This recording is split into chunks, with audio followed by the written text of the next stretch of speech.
There's a new scroll saw in town. It's the JWSS-22B, and tonight we're going to take a look at it.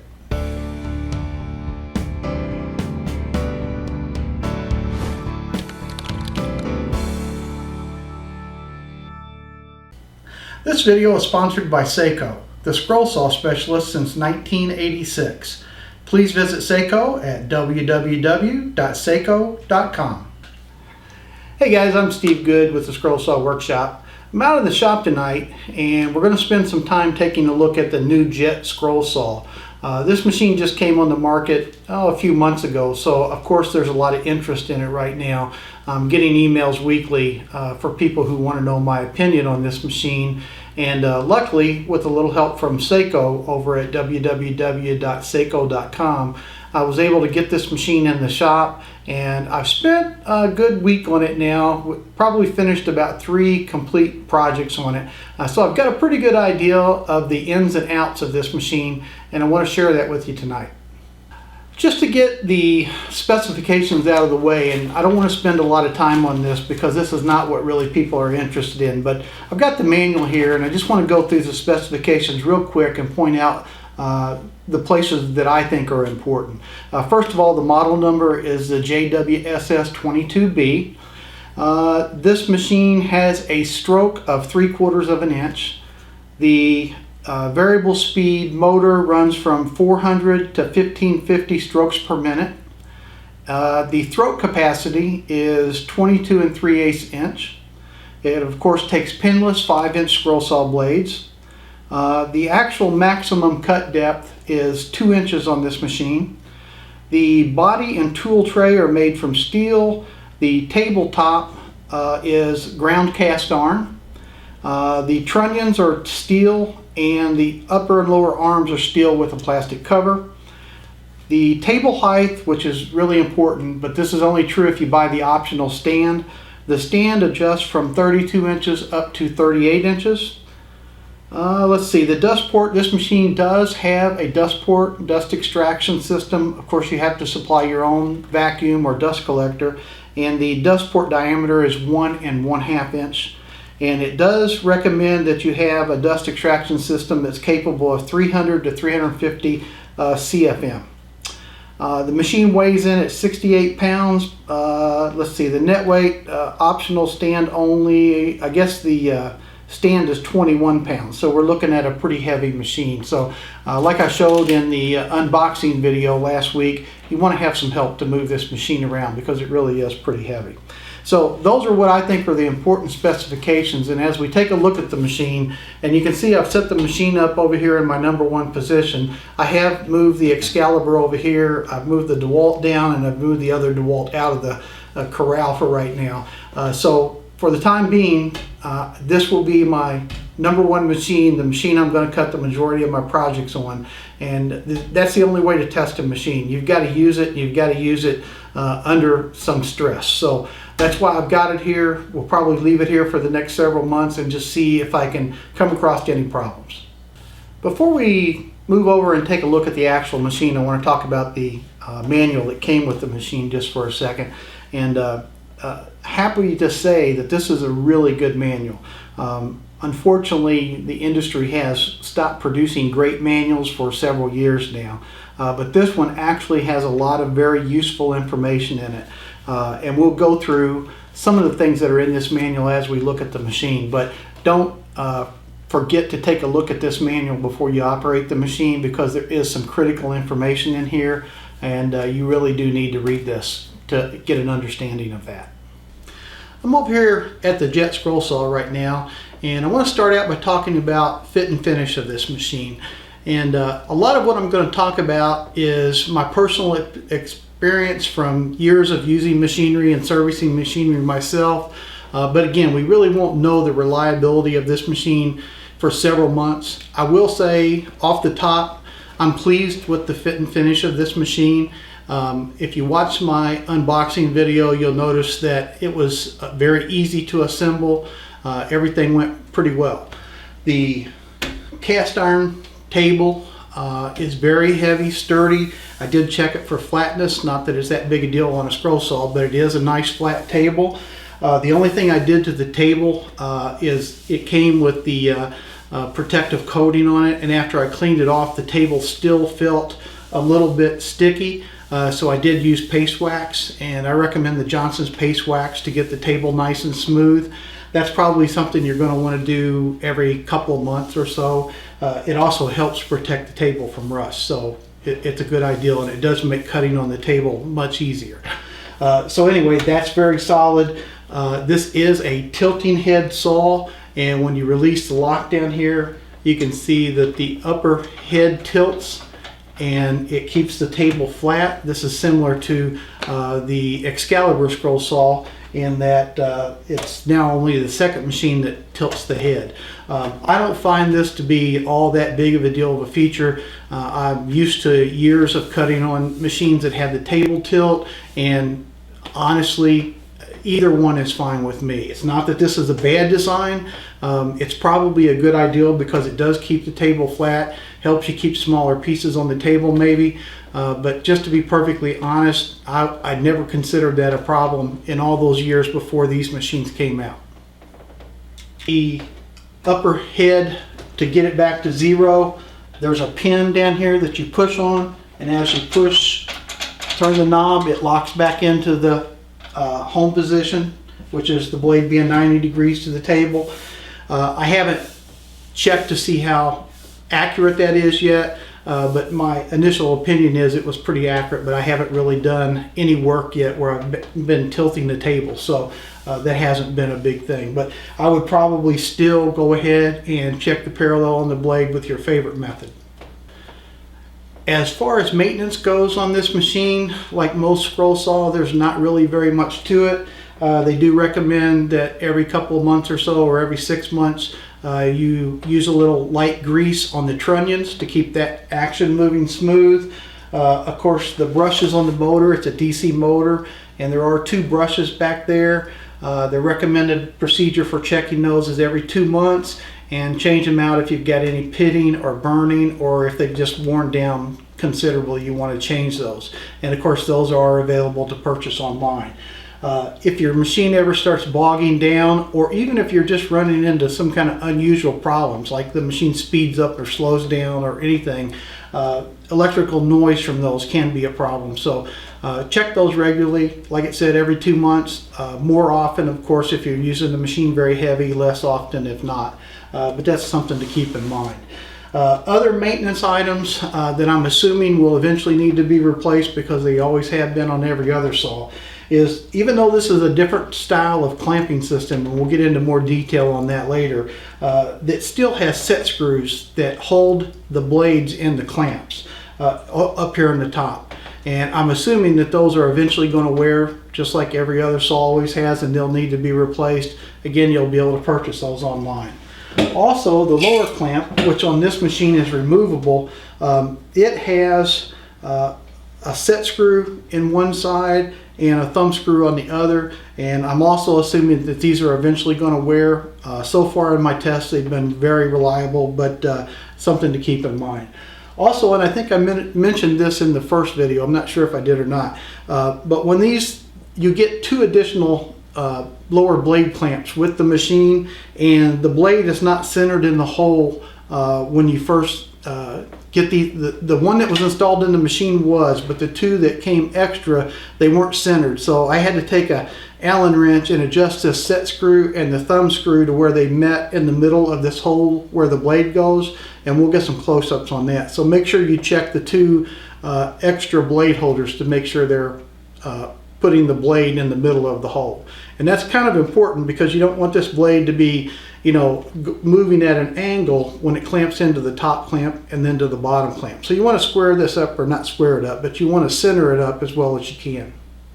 After I did my unboxing video, I received an email, and I apologize that I can't remember the reader's name right now, but he asked me a question. He said, "Are you left-handed?" And then he went on to say, because you installed your tool holder or your blade holder on the left side of the machine. And that was really important, and I hadn't thought of that because I had just seen a picture of it installed on the left, and I just put it there without thinking about it. But it's very important that you have this blade holder and lower blade clamp tool installed on your predominant hand side. And the reason why is because when you have the lower blade holder out and you install a blade into it, you actually use the end of this thing right here to tighten that blade down. There's a tool there, or a hole there that you put, and then you turn the blade. So obviously that's easier to do if it's on your predominant hand side. Okay, let's take a second and talk about blade movement on a scroll saw. And I'm going to keep this real quick because it gets a little bit technical that you probably don't care about, but in this particular case it's important. A scroll saw can be set up to cut more aggressively or less aggressively depending on how much front to back movement there is in the blade. Now, people tend to think that the blade moves straight up and down, but on these link arm drive saws, that's not the case. They actually move forward and backwards a little bit.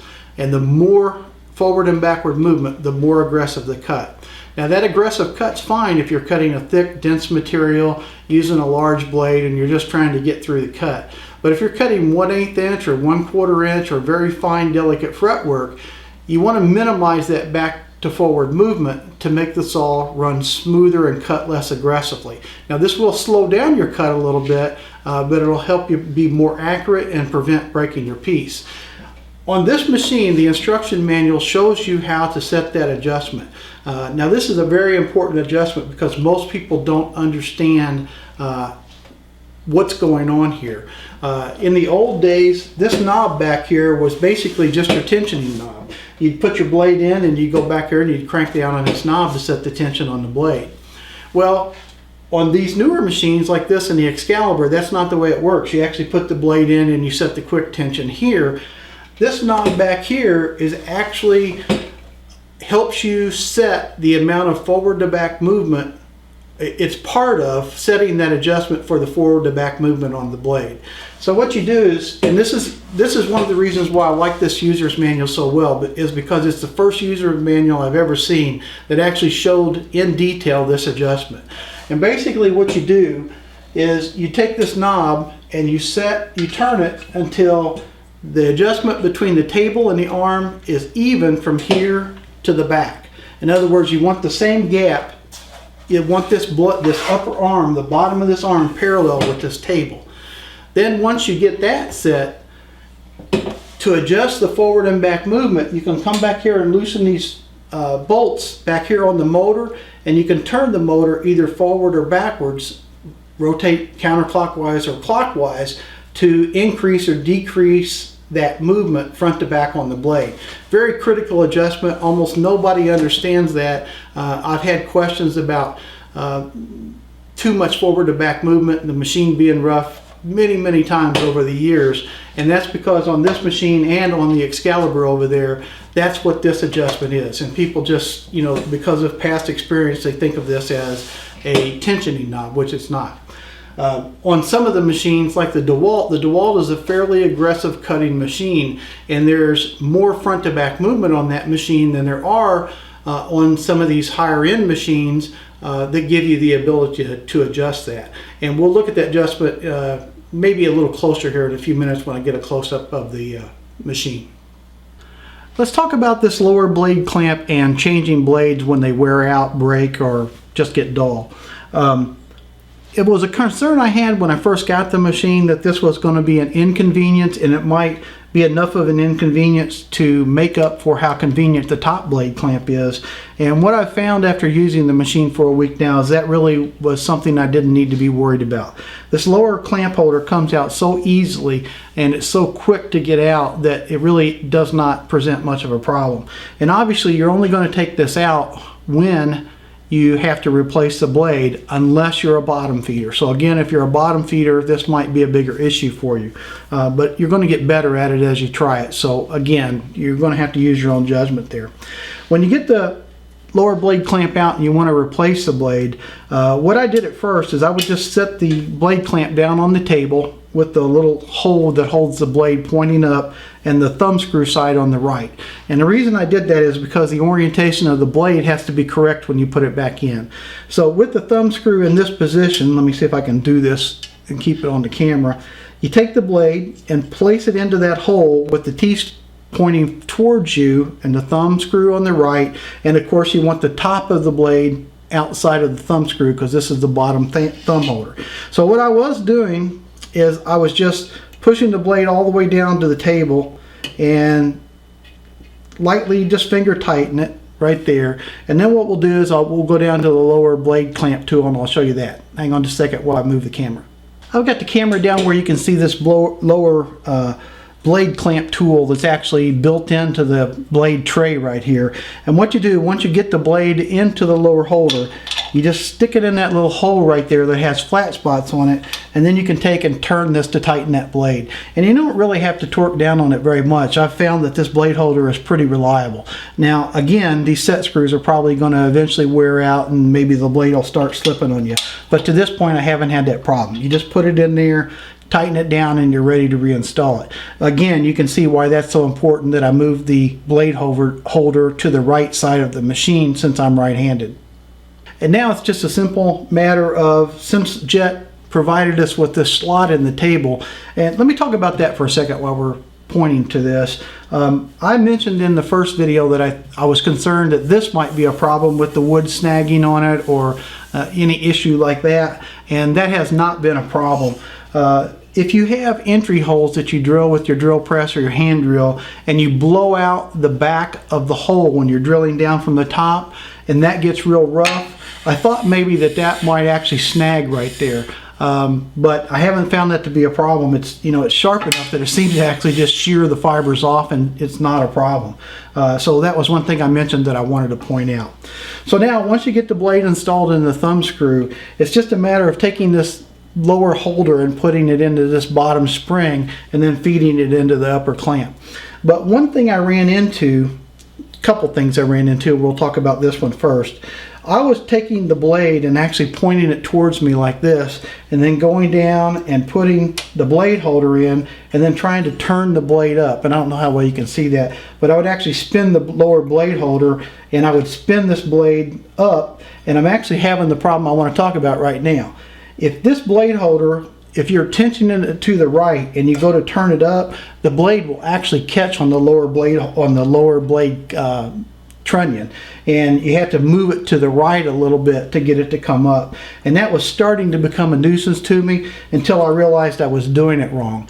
The best way to do it is actually have the blade pointing up when you put it in, move it along the slot so that it's already up there, and then just lower it down to the lower springs and push it in, and now you're already up here and ready to clamp it in. And then it's just a simple matter of clamping that over, your blade's tensioned and ready to go. I'm going to move the camera because I'm going to try to zoom in here to something that's really, really important, and I overlooked this the first few times I was using the machine, but it's a feature slash built-in adjustment, whatever you want to call it, of this upper clamp that's really important, so I want to show it to you. This might be pretty hard to see, but I'm going to give it a shot anyway because I think this is important. This is the blade, obviously, that's getting ready to be clamped into the upper blade clamp. And if you look at this stick I've got behind here, you can see that there's this upper blade clamp has the slot actually goes all the way through. So if you were to push this blade straight through, that would be a problem. And it would be very difficult to, every time you put it in there, to stop it right in the middle of the two set screws that actually clamp the blade. So what they've done, and I'm going to turn on my iPhone light here to try to make this easier to see. I'm still not sure that I can have you see it, but when you get yours in the shop, if you look real close, there's actually a backstop up here at the top, and it goes down to about right there. And what that backstop is, it is where when you push the blade in, the blade has to hit that backstop, and that's where it's in the right position that when you clamp this forward, it actually pushes those two set screws tight onto the blade. Now, the reason I wanted to show you this is because it's very easy to not see that and install the blade in the lower clamp so deep that the blade is literally not long enough to hit that upper rest that the blade goes up against. And this all ties into the adjustment we talked about earlier with the rear parallel arm adjustment knob. If you do that adjustment and you keep raising this arm up, in other words, if you're trying to get it parallel and the front of this arm goes in the up position, then it actually moves the distance between the upper clamp and the lower clamp. It makes it wider or narrower depending on where that knob is. If you get it too high and you've got the blade pushed all the way into the lower clamp, it will not hit that backstop. And when you go to put the blade in, it'll go right through, or you'll get it close and you'll clamp it down and the blade will just barely be on the set screws and it'll pop out. So be aware of that. Once you do that adjustment, if you get that adjustment right and you push the blade all the way down to the bottom, in other words, when you lay that blade clamp down on the table, the lower blade clamp, and you push the blade in it, if you push the blade all the way down to the table and then do your finger tightening, then it may not be long enough to hit that upper backstop. So just be aware of that. It's not that big a deal. I have this saw set up correctly where the upper arm is parallel to minimize forward to back movement. I'm still able to, with these blades, put them all the way down to the bottom of the lower clamp and still hit that upper backstop, but just barely. I'm probably only hitting it by a 32nd. It's not quite a 1/16 of an inch. It's not very much. So when I push that blade up there, I have to be aware that I want it to hit that backstop. So when you get this machine in your shop, take a look at that so you understand what I'm talking about. It's very important. While we're down here on the floor, let's take a look at the foot switch. And again, I always recommend that you have your scroll saw on a foot switch. It gives you much more control of the machine. Now, in this case, I've done something that I don't normally do. You can see I've got an adapter in here where I've got two machines actually running off this foot switch.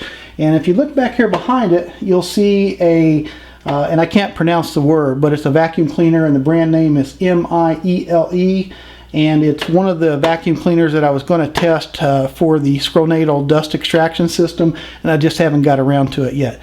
But what I've done is I've plugged that vacuum into the same foot switch with the scroll saw. So when I hit the foot switch, let's see if I've got it clamped in. I do. When I hit the foot switch, the vacuum comes on also. And as you can tell from that, the vacuum's actually pretty quiet. And that's one of the reasons I don't use a vacuum dust extraction on a scroll saw, because I don't like the noise. But in this case, this particular vacuum is quiet enough that I may continue using it for a while and just see how it goes. It's an expensive vacuum cleaner, so I haven't gotten to the point where I want to tell you to run out and buy one of these, because I believe they're in that $300 to $400 range. And when I get around to testing this vacuum with the other vacuum that he gave me, the other one's only like $99, but it is quite a bit louder than this one. So I'll demonstrate them both when we get time here. But anyway, that's how I have that set up. Now I'm going to move up to the dust port. This is the removable dust port that mounts onto the bottom of the machine, and you probably notice that there's holes that surround the blade up here, and that is where the dust gets sucked down through. And this dust port just slides into right there, and then you can take and hook up any vacuum that will connect to a 1.5 inch outside diameter fitting. So that's the dust collection system. I've tested it. If you're concerned about the dust underneath the saw, which if you're using the machine inside your house or in a place where you really need to control the dust, this does a very good job for collecting the dust that's under here. The dust that gets accumulated on the top of the saw, it doesn't do much for, but one thing I found, if you just take a small paintbrush, when you get done, you can just take and sweep that dust over to these holes and it sucks it right up. So it's not the most efficient dust collection I've ever seen, but it's not terrible either. So if you can put up with the noise from the vacuum and you are concerned about dust control, it's a worthwhile option. But again, like I say, I've never used dust control on a scroll saw. I use it in almost every other tool in the shop, and the reason for that is if I start my table saw or I start my bandsaw, I'm going to have those running for minutes at the most, usually just seconds, so that the noise from the dust extraction system doesn't bother me. When I'm sitting here at the scroll saw, sometimes I'm here for hours. and having that noise in the background constantly is just more than I can handle. So that's my view on dust collection. But as far as it goes on the jet machine, it's nice that they give you that option, and it does seem to work. While we're down here, I'll give you a little better view of this lower blade clamp assembly and how it comes in and out. I'm using my iPhone here to shine a little extra light on it, so that's hopefully helping a little bit. If you look right here, these are those two little, sorry, my computer just went nuts. If you look right here, these two little tabs, spring-loaded tabs, are what holds the lower clamp in. And you just, and I'm going to try to do this one-handed, which isn't going to work, but you just pull down on these springs. Oops, got to release the upper blade clamp first. You just pull down on these springs, and then the blade clamp just pulls straight out. And again, it looked harder than it really is because I was trying to do it one-handed. And then again, just push the blade back up through here and right back into the clamp. Now I can show you, now that I've got it down here, what I was talking about earlier. If you can see right now, I've got this thumb screw pushed or biased to the left, and if I go to try to push the blade up right now, it's actually hitting this piece right here that the lower blade clamp sets into. So you get it down here, you try to swing it up, and it hits that. So like I said, I've started to realize that if I just move it in with the blade already pointing up, it works a lot better. So that's the lower blade clamp. When you get it out, you can see these two little springs right here what hold it in. It's my expectation, and I don't know how many years, months, centuries it's going to take, but these two lower springs are probably eventually going to wear and just get metal fatigue. They may even break at some point. So if you're, a full-time production scroller, you may want to have a set of these springs on hand. If you're ordering some blade clamps or something else, just throw these in there with it. Couldn't hurt to have an extra pair of those, or actually it's just one spring with a slot in the middle of it. Okay, I managed to get back up out of the floor, and we're up here looking at the saw again. Couple things that I missed pointing out that I want to show you in case they are important to you. The on-off switch is right here on top of the machine. Like I said, I use a foot switch, so I just leave this in the on position all the time, turn it on and off with the foot switch. But one feature on this machine that I haven't seen before is this upper switch can be locked out with a key lock. So you get one of those key locks that has the long actuator on it. You slide it through this hole, and it prevents people from being able to turn this saw on. So again, if you had this saw in your house or on your patio or whatever, and you needed to keep your grandchildren away from it, you could lock this out, and that would obviously be a safety feature. One more thing I failed to point out is on the back of this machine right there, there is a fuse. So if you ever come to the machine and it's dead, make sure you check that fuse. Back up here on top of the table now, I want to talk a little bit about actually cutting with this machine, because after all, that's what the scroll saw is for, cutting wood. I want to show you two examples. One is how to bottom feed with this saw, and the other is, it's not really top feeding, but the way I think a top feeder would end up feeling the most comfortable with this machine. So let's start out with bottom feeding. Again, because we don't have the thumb screw, all we have to do is release the blade tension and the blade from the holder. We can move the upper arm to the upper position. It will stay there. There is an adjusting screw on the left-hand side of the arm to reduce or increase the amount of pressure it takes to push this arm up. As a bottom feeder, we would take our piece, which has the entry holes drilled into it, and we would simply feed it through, lower the arm back down, clamp the blade, and we're ready for our next cut. Very simple, great design. Love this upper clamp for me as a bottom feeder. Now let's talk about top feeding, because again, this is going to be an issue for some of you. The reason most people top feed is because it's very easy to see the entry hole.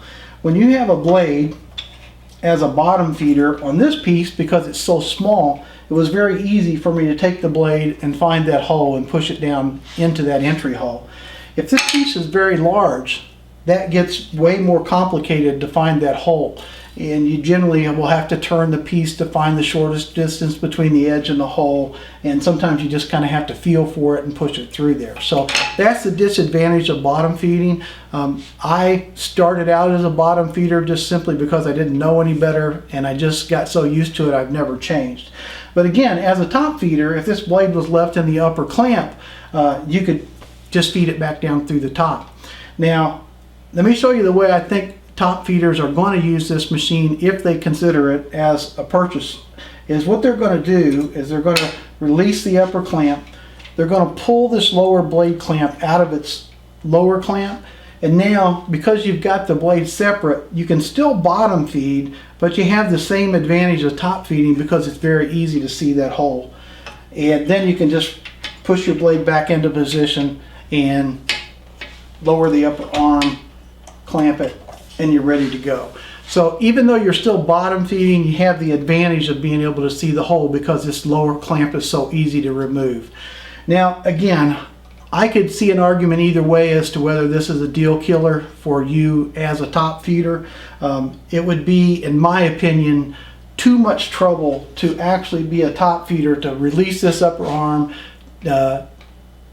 or to reach down there and unclamp the lower blade. I mean, it's just not going to work that way. So as a top feeder, you're going to end up having to transition over to bottom feeding.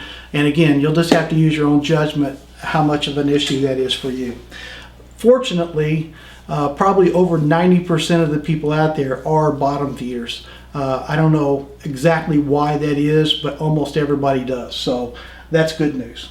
Let's just do a little cutting now so you can see the cutting action, and I'll show you some of the stress tests that I put this machine through.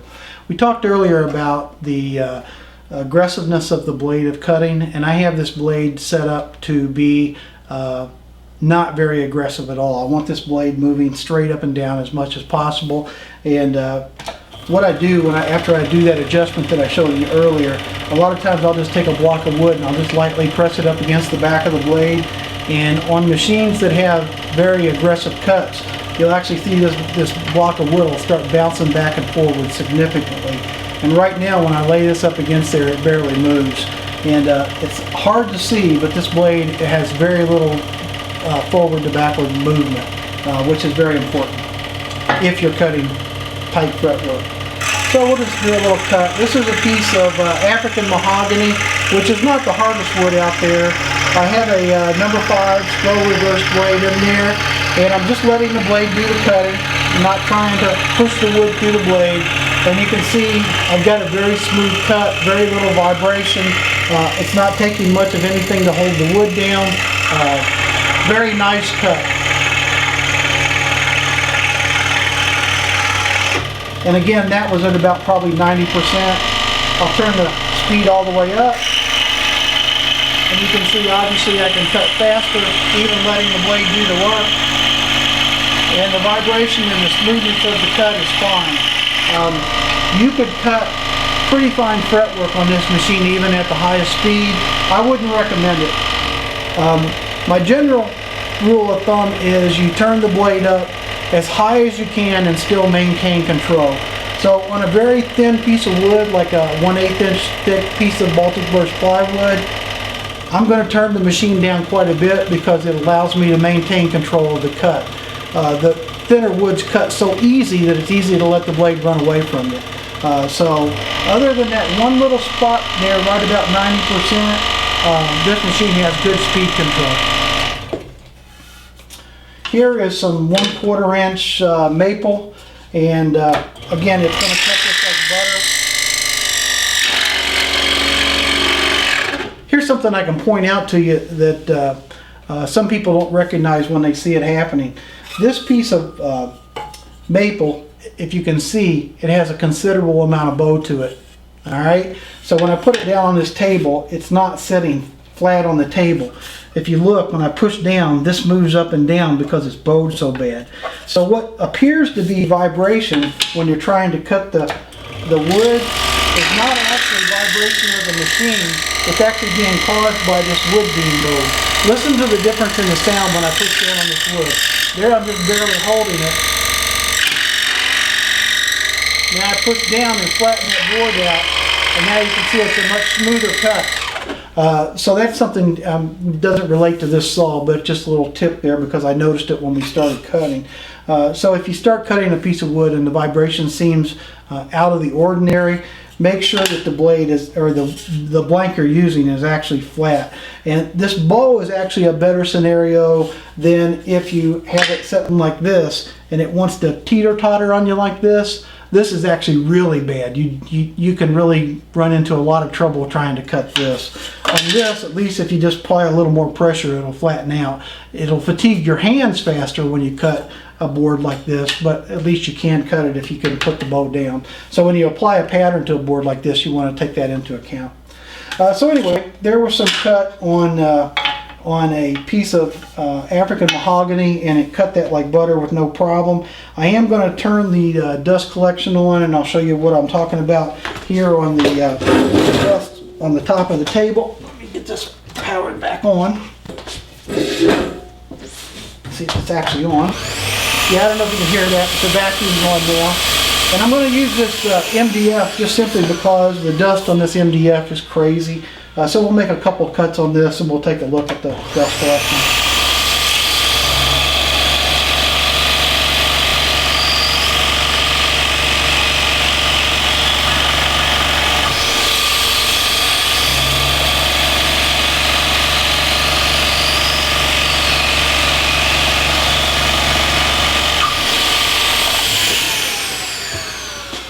Okay, you can see probably, let me zoom in here just a little bit, maybe it'll help.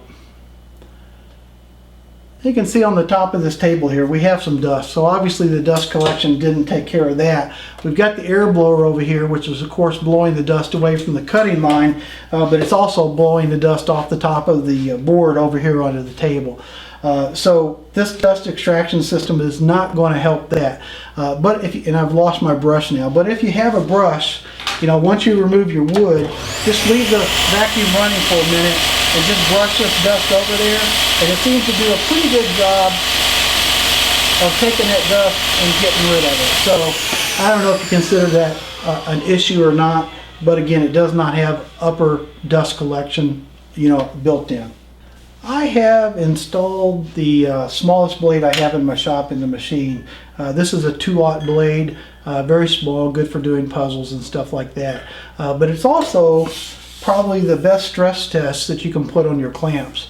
Because there's less friction area of the blade, the clamps will have a harder time holding these smaller blades sometimes than the bigger blades. So we put in the smallest blade I've got. I've tested this over probably 15 or 20 minutes of cutting, and so far I haven't had the blade slip yet. I have broken a few of these blades. I think I've broken 2 now because I was trying to cut some thicker material like this 1-inch thick walnut, and it cuts fine, but you have to really slow the cut down and slow your feed rate down to keep from breaking these blades because they're so small.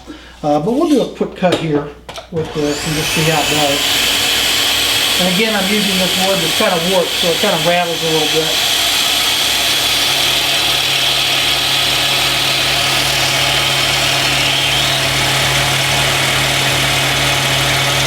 But we're getting a super fine cut, very little vibration, and the clamps are holding fine.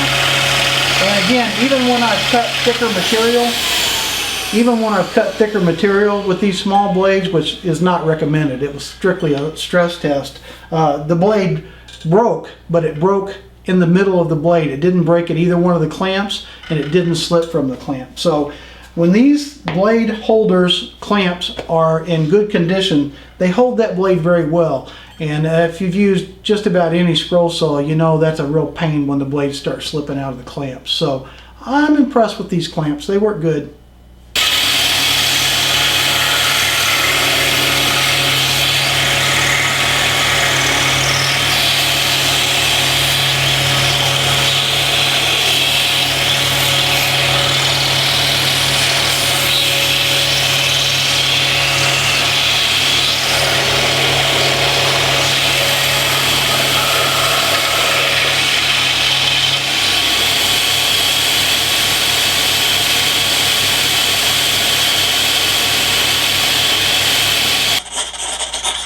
Three, 2, 1. If you hear that noise, it's because I've got an app running on my iPhone that is basically a seismometer that allows me to check vibration. Now, I've used this app on all my scroll saws, so I have an idea of how much vibration is normal on all the different saws that I have. So I've got it running here, and you can see as it vibrates, we'll get a reading of how much vibration there is. Obviously, the more vibration, the bigger that graph is going to be. So we'll start up the saw here. I'll let you look at it, and then I'll tell you kind of how it relates to other machines. And I do have the vacuum turned off just because I don't want that noise in the video.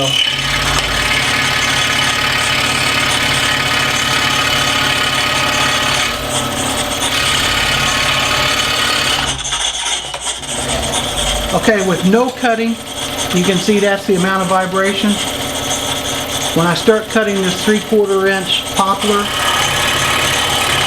you can see I can get the vibration a little more.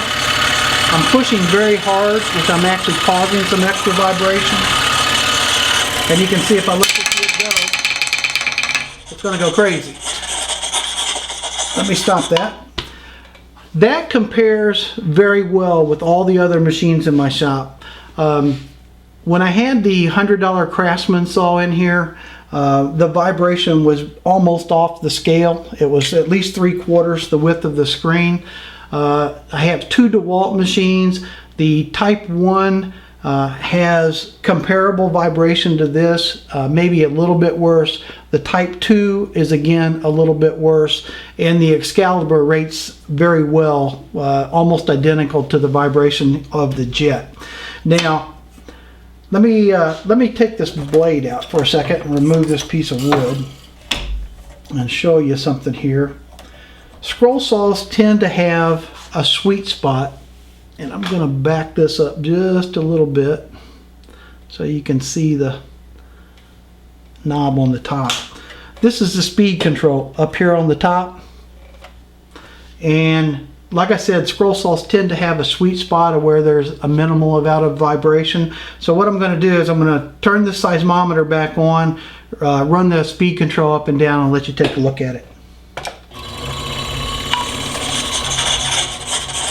Here's a vibration at the slowest speed, which is a speed that I would very, very, very rarely ever cut at.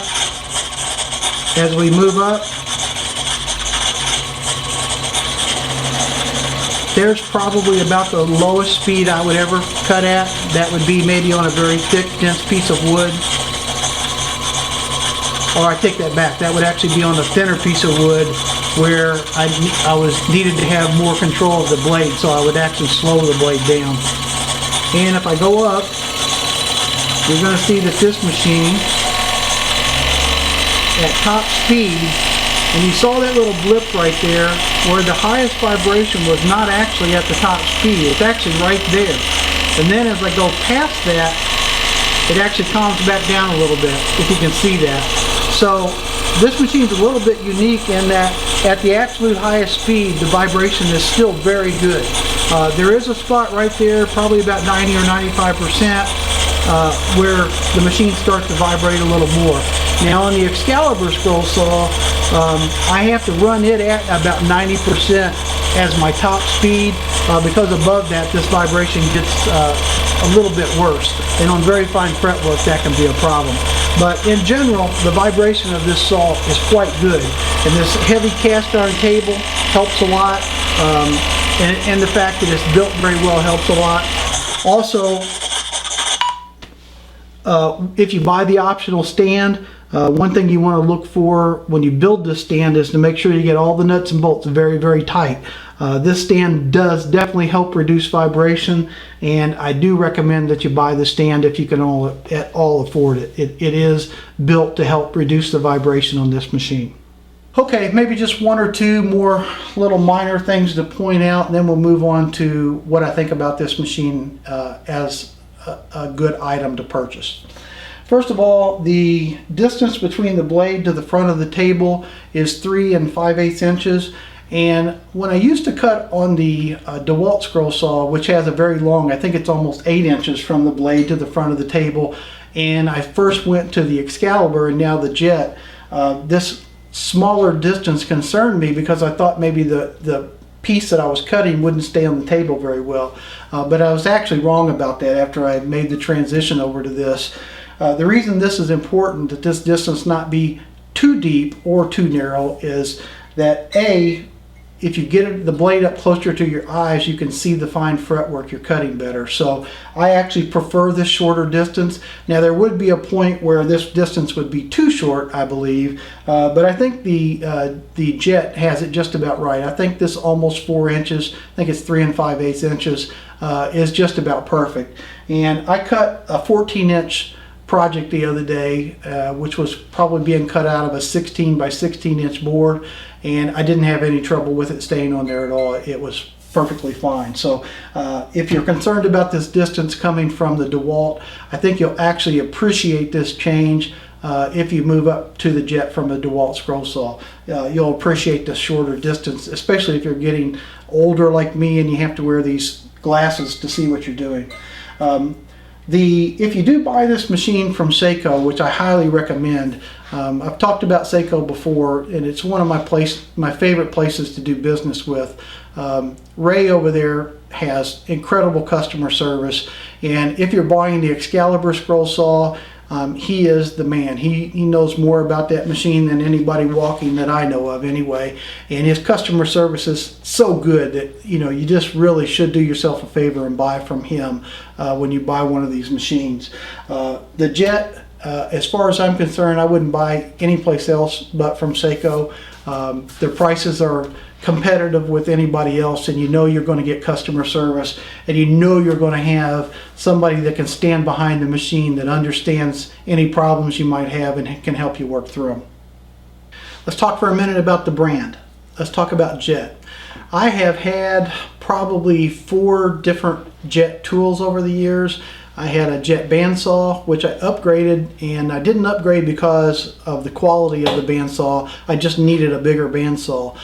So when I went to buy a new one, I ended up with the Rikon bandsaw, and I'm happy with it, but I was happy with the Jet also. The build quality of that bandsaw was very good for the price. I also had a Jet mini lathe, which I thought was outstanding. It was one of the best mini lathes on the market, and as far as I'm concerned, still is. I've had a couple other Jet tools too, and I've never been disappointed with the quality, and that's the way so far anyway I feel about this machine. The quality that they've put into this machine is noticeable when you sit down to cut with it.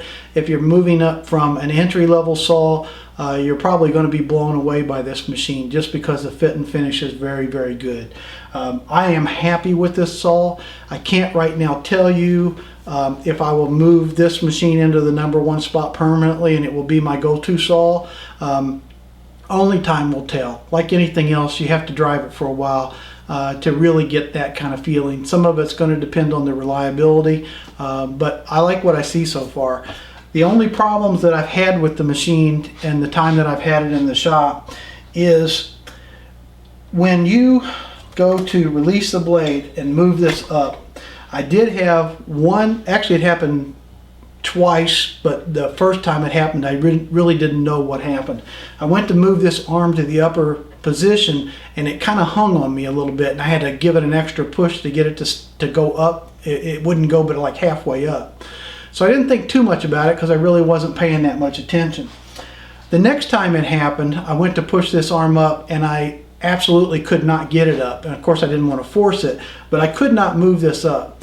So I went back and took off the rear panel to try to look in there and see what might be holding it up. And then it dawned on me what was going on.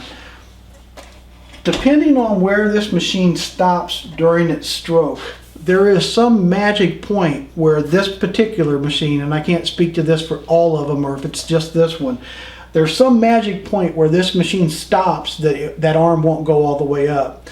Only had it happen twice, and I've had this thing up and down hundreds of times, so I don't think it's a big issue. And all you have to do is just hit the foot switch one more time and just let it move a little bit, or just reach under there and pull the lower arm up, and any little tiny bit of movement will allow you to move that arm on up. So I don't know if that's an inherent problem to the model or if it's just a problem with my machine. Again, it's nothing I would consider sending it back in for repair or anything for, because I know what it is, and I'm confident that it's just a matter of the linkage at some spot is rubbing on something, so no big deal at all. So again, the fit and finish of this machine is great. I'm very happy with it. I would not consider this a 8-hour-a-day production machine. It is going to be in that high-end range of machines, but I don't think it's going to compete with a machine like the Hegner that's built to run for hours a day. Pretty close to it because it is built pretty well, but it's not the machine I would go to if I was a production cutter and I was going to cut 5 days a week, 8 hours a day. I believe you would burn this machine up a little bit quicker than you could the extreme high-end saws. So if that's you, you already know what I just told you, so it's not that big a deal.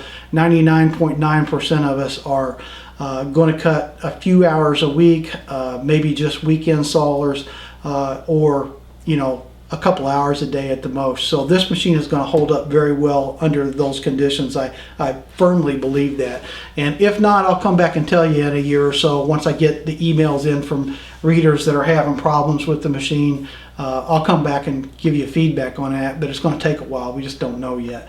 The good news of what I do is I do get a lot of emails about issues to try to help people walk through problems they're having.